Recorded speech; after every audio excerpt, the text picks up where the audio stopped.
In the year 330 AD, a Phoenician Christian from modern-day Lebanon set out to sea. His name was Frumentius. While he was voyaging, his ship became stranded and was discovered by a fleet from the Aksumite kingdom, modern-day Ethiopia. The Aksumites massacred the crew but spared Frumentius so that he could be enslaved by their king.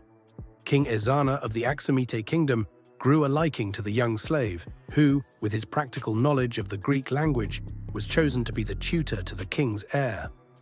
Using this powerful position, Frumentius began teaching biblical doctrine. Influenced by these teachings, King Ezana converted from Aksumite paganism to Orthodox Nicene Christianity. Following the conversion of the king and the empire as a whole, Frumentius felt the country required a bishop.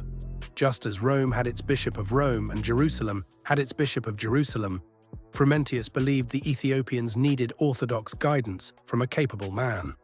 To fulfill this goal, Frumentius went to the Alexandrian bishop at the time, Saint Athanasius, the same Saint Athanasius who defeated Arianism and canonized the 27 books of the New Testament. Upon hearing Frumentius's request, Athanasius agreed to appoint a bishop to the region. To Frumentius's surprise, Athanasius appointed Frumentius himself. With that, a long tradition was established where the Bishop of Alexandria would appoint the Bishop of Ethiopia, which continued until 1959 when the church became fully autonomous. The church also followed Egypt in the split caused by the Council of Chalcedon in 451 AD, formally dividing it from Catholicism and Eastern Orthodoxy. They inherited a Miaphysite theology, affirming the one united nature of Christ, which is both divine and human. During this era, Miaphysite Christians from the Byzantine Empire who were being persecuted fled to Ethiopia. Now called the Nine Saints of Ethiopia, they built churches and monasteries, deeply influencing Ethiopian theology. Following its conversion, Ethiopia faced the challenge of uprooting its pagan past.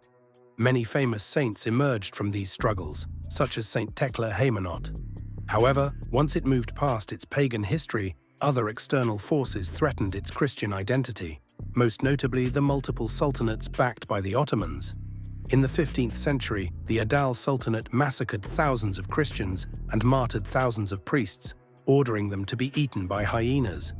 They gained a significant amount of land, almost toppling the Christian country, but were ultimately defeated by the Ethiopians at the Battle of Wainadaga. The Sultanate was eventually dissolved by the famous Ethiopian warrior Sasa Dengel, who captured and executed the Sultan, ending the Adal's existence.